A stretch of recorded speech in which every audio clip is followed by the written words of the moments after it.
नमस्कार दोस्तों, मैं मनीष कुमार शर्मा एक बार फिर से आप सभी के सामने लेकर हाजिर हूँ। UPCHO 4000 पर फाइनल कट ऑफ जो वीडियो है उसको लेके मैं आज आपके सामने आया हूँ, क्योंकि आप सभी का ये था कि सर जल्दी से जल्दी वीडियो बनाइए, जो कट ऑफ कितनी रहने वाली है UPCHO की। लेकिन उससे पहले अगर हम बात करें कि कितने कैंडिडेट्स ने अप्लाई किया है, तो वो देख लेते हैं एक बार हम कि कितने टोटल कैंडिडेट्स ने अप्लाई किया है। जैसा कि आप यहाँ पे देख पा रहे होंगे कि 7317 टोटल जो कैंडिडेट है इन्होंने अप्लाई किया है, जो UPCHO उसके लिए डॉक्यूमेंट वेरिफिकेशन की लिस्ट लगी हुई है 17 तारीख से और 22 तारीख तक डॉक्यूमेंट वेरिफिकेशन है। 309 और 10 कमरे में 3rd फ्लोर पे, और डेली टोटल 400 कैंडिडेट का, मतलब एक कमरे के अंदर 200 और दूसरे कमरे में भी 200 कैंडिडेट, ऐसे 400 कैंडिडेट्स का डॉक्यूमेंट वेरिफिकेशन है डेली। लेकिन दोस्तों अगर मैं बात करूं तो जो टोटल फॉर्म है, अगर टोटल फॉर्म की अगर हम बात करें तो टोटल फॉर्म 5000 या 6000 के समथिंग भरे गए हैं, इससे ज़्यादा नहीं भरे गए हैं। क्योंकि एक्चुअल में कई जो लोग हैं, मैं उनसे पर्सनली मैंने बात की है, तो कईयों ने 3 या 4 बार भी अप्लाई किया है, 3 बार अप्लाई किया है।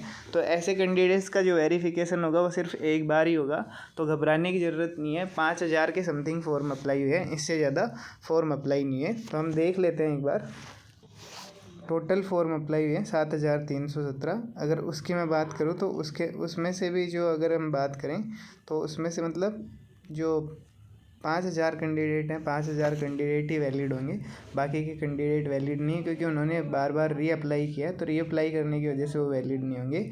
इसके अलावा अगर मैं बात करूँ तो कुछ कैंडिडेट ऐसे हैं जो डॉक्यूमेंट वेरिफिकेशन के लिए जा नहीं पा रहे हैं, तो अगर उसमें से माइनस अगर हम 1000 कर दें, -1000 कैंडिडेट जाएंगे नहीं डॉक्यूमेंट वेरिफिकेशन के लिए, तो 4000 के समथिंग कैंडिडेट रह जाते हैं। और उसके अंदर से भी लगभग 400 या 500 ऐसे होंगे जिनको रिजेक्ट कर दिया जाएगा।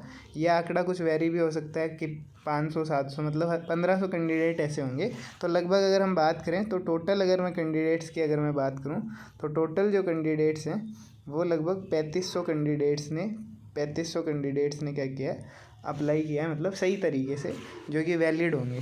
ठीक है, जिनकी जो लिस्ट आने वाली है, तो 3500 के समथिंग कैंडिडेट ऐसे होंगे जो क्या हैं, वैलिड हैं। तो अगर हम बात करें इसके बाद में कि कट ऑफ रहने क्या वाली है, तो कट ऑफ की अगर मैं बात करूं तो जनरल की जो सीट है, उन सीट्स की अगर हम बात करें तो 1600 सीट है जनरल की। तो जनरल की जो कट ऑफ है वो 65% के अराउंड रहने वाली है। कितनी रहने वाली है? 65%। इसमें से 1-2 कम या ज़्यादा हो सकता है, 1-2 ऊपर नीचे हो सकता है, इसके लिए मैं कुछ भी नहीं कह सकता। लेकिन जनरल की जो कट ऑफ है वो इतनी रहने वाली है।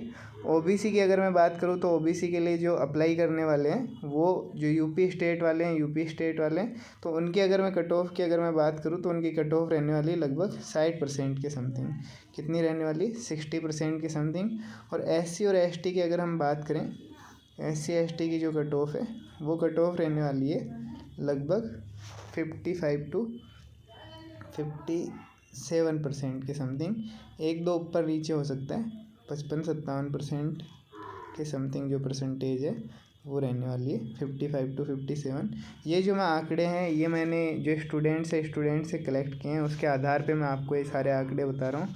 उसी के आधार पे पता चला है कि इतनी कट ऑफ रहने वाली है। जब भी आपकी फ़ाइनल कट ऑफ आए तो देख लीजिएगा, उसके बाद में याद कर लीजिएगा कि मनीष सर थे, उन्होंने बताया था। इसके अलावा अगर हम बात करें तो बहुत सारी बातें हैं जो स्टूडेंट्स अभी भी कुछ चीज़ों को लेके क्या है, कन्फ्यूज हैं कि सर क्या करें, किस तरीके से हमारे पास मेल नहीं आ रहा है तो हम क्या करें। तो उनको मैं बताना चाहूँगा जिनके पास मेल नहीं आ रहा है, जिनके पास अभी तक भी कुछ नहीं हुआ है। यहाँ पे देखिए, हमने अभी तक 2 पॉइंटों पे डिस्कस किया है कि कितने कैंडिडेट्स ने अप्लाई किया है, फाइनल कट ऑफ क्या रहेगी। DV की लास्ट डेट जो है 22 दिसंबर है। अब 22 दिसंबर तक भी अभी तक भी अगर आज 20 दिसंबर है, अगर आज भी अगर किसी के पास मेल नहीं आई है तो क्या करे, क्या नहीं करना।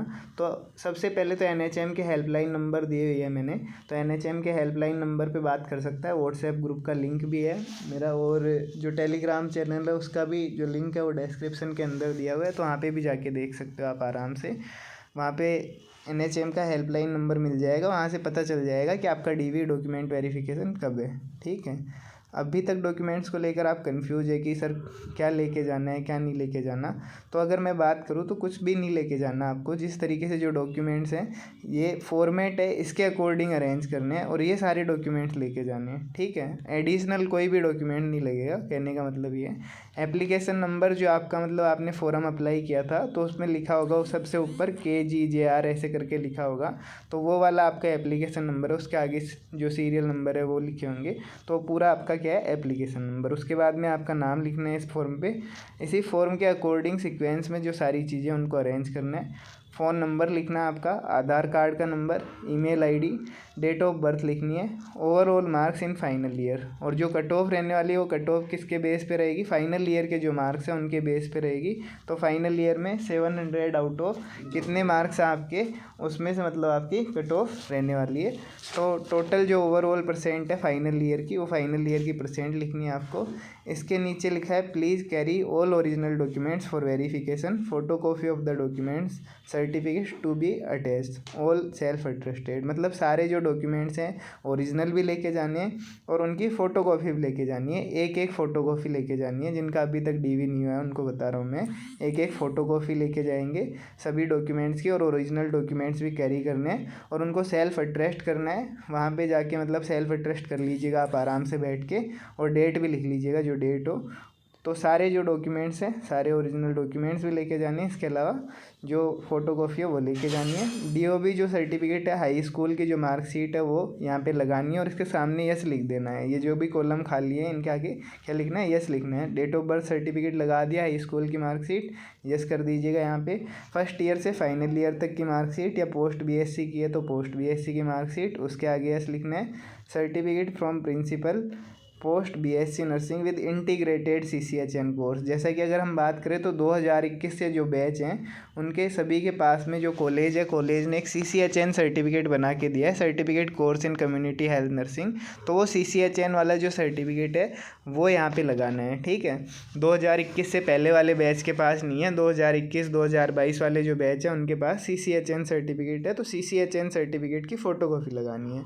उसके बाद में नेक्स्ट लिखा है UP nurses and midwifery council की जो स्लिप है वो, या फिर उसका जो सर्टिफिकेट है वो, ठीक है, 13/12/2022 से पहले का होना चाहिए। अब कुछ लोगों को ये संशय है कि सर मैंने तो मतलब फॉर्म तो फिल कर दिया था स्लिप के लिए, मतलब तो स्लिप की जो डेट है वो पहले की है और मतलब पेमेंट मैंने जमा नहीं करवाया। तो पेमेंट जमा नहीं करवाया तो आप करवा सकते हैं, कोई दिक्कत नहीं है, बाद में भी जमा करवा सकते हैं। स्लिप पे जो ऊपर डेट लिखी आएगी वो 13/12 से पहले की आएगी, तो 13/12 से पहले की या 13/12 की होनी चाहिए, ठीक है, तो उससे कोई प्रॉब्लम नहीं है। नेक्स्ट है category certificate, general, EWS, OBC, NCL, SC ST। तो जनरल की अगर मैं कैटेगरी सर्टिफिकेट की बात करूँ तो जनरल का कैटेगरी सर्टिफिकेट होता नहीं है, ठीक है, कोई दिक्कत नहीं है, जनरल का कोई कैटेगरी सर्टिफिकेट नहीं लेके जाना है। इसके अलावा अगर हम बात करें तो OBC, SC और ST के अंदर जो हैं वो UP से आते हैं, तो UP वालों को, अदर स्टेट वालों को मतलब कोई कैटेगरी सर्टिफिकेट नहीं लेके जाना है, और जो UP वाले हैं उनको जो भी उनका वैलिड सर्टिफिकेट है, कास्ट सर्टिफिकेट, वो कैरी करना है। इसके अलावा बात करें PWD का मतलब जो विकलांग कैटेगरी से अगर एप्लीकेबल है तो यस, अगर नॉट एप्लीकेबल है तो नो कर देना है, यहाँ पे नो करके खाली छोड़ देना है। इसके बाद में आधार कार्ड की कॉपी अटैच करनी है, वहाँ पे यस लिख देना है। एप्लीकेशन जो फॉर्म आपने भरा है उसका प्रिंट आउट लगाना है। नेम ऑफ़ द यूनिवर्सिटी, जो भी आपकी यूनिवर्सिटी है, जैसे Rajasthan university of health and sciences है तो वो भरना है। मध्य प्रदेश मतलब यूनिवर्सिटी से आप तो वहाँ से वो भरना है, इसके अंदर आपका नाम भरना है जो यूनिवर्सिटी का नाम है। उसके बाद में copy of notification issued by university for integration of CCHN course. ये जो यूनिवर्सिटी द्वारा जो कॉपी निकाली गई है, जो RUHS है या फिर मध्य प्रदेश नर्सिंग काउंसिल है, उसके द्वारा जो नोटिफिकेशन की कॉपी, जैसे देखिए INC की भी कॉपी लगा सकते हैं। अगर आपके पास RUHS या कहीं की भी नहीं है तो INC की कॉपी लगा सकते हैं। ये देखिए, ये विनायक, ये भी अभी मैं दिखा दूंगा, ये राजस्थान स्वास्थ्य नर्सिंग। तो इस तरीके की जो कॉपी है, इस तरीके की कॉपी लगेगी। INC की भी लगा सकते हैं इसकी जगह। 18वां जो पॉइंट है, और 18 और 20 पॉइंट को लेके बहुत सारे लोग कंफ्यूज हैं। अगर नहीं भी है अगर ये डॉक्यूमेंट्स, तो भी आपको मतलब डिस्क्वालीफाई नहीं किया जाएगा, वहाँ पे आपको एलिजिबल ही लिखा जाएगा, क्योंकि ये नोटिस जो है वो जारी हो चुका था यूनिवर्सिटी के द्वारा। तो अगर ये नोटिफिकेशन की कॉपी नहीं भी मिलती है तो कोई दिक्कत नहीं है। नेक्स्ट लिखा है नेम ऑफ़ द कॉलेज और इंस्टीट्यूशन, किस कॉलेज से आप पास आउट है वो लिखना है। इसके बाद में copy of notification issued by college, तो इस तरीके की कॉपी कॉलेज वाले बना के देंगे। जैसे कि ये देखिए विनायक कॉलेज ऑफ नर्सिंग, इन्होंने कॉलेज वालों ने बना के दिया है। अगर बना के दे देते हैं तो ठीक है, नहीं बना के देते तो भी कोई प्रॉब्लम नहीं है। INC का आप लगा सकते हैं, INC का लगा के और दे दीजिएगा, कोई प्रॉब्लम नहीं है, आपको कोई रिजेक्ट नहीं करेगा। नेक्स्ट है कोविड एक्सपीरियंस सर्टिफिकेट। तो कोविड एक्सपीरियंस सर्टिफिकेट यूपी वालों के लिए वैलिड है, उससे उनके नंबर भी बढ़ जाएंगे, तो वो सिर्फ वही लगा सकते हैं, बाकी और किसी के लिए कोई ज़रूरी नहीं है। तो ये सारे डॉक्यूमेंट्स के बारे में भी मैंने बता दिया आपको। और कट ऑफ की हमने बात कर ही ली है, कट ऑफ कितनी रहने वाली है। जनरल की कट ऑफ 65, 1 या 2% ऊपर नीचे हो सकती है। EWS की अगर हम बात करें तो EWS की भी 60 के समथिंग, OBC की जो है वो भी 60 के समथिंग रहने वाली है। इसके अलावा अगर हम बात करें SC ST की, तो SC ST की 55 to 57, 1-2% ऊपर नीचे हो सकता है उसके अंदर। तो और एक सवाल और कि फ़ाइनल मेरिट लिस्ट कब तक आ जाएगी, बच्चे ये भी पूछ रहे हैं। तो अगर हम बात करें तो फ़ाइनल जो मेरिट लिस्ट है वो जल्द से जल्द आ जाएगी। हो सकता है कि दिसंबर के लास्ट वीक में आ जाए, अदरवाइज़ जनवरी का जो फर्स्ट वीक है उसके अंदर तो आ ही जाएगी। ठीक है, तो धन्यवाद। मैं यही कहना चाहूँगा आप सभी से कि मैं इतनी मेहनत कर रहा हूँ आप सभी के लिए, इस तरीके से नए नए वीडियोज़ लेके आता हूँ, तो चैनल को थोड़ा सा प्रमोट करने में हेल्प करें। चैनल को लाइक करें, सब्सक्राइब करें, बेल आइकन को प्रेस करें और ज़्यादा से ज़्यादा शेयर करें। मैं हर एक समय आपकी मदद करने के लिए खड़ा रहूँगा, तो आप भी प्लीज़ मुझे थोड़ा प्रमोट करने में हेल्प करें। Thank you.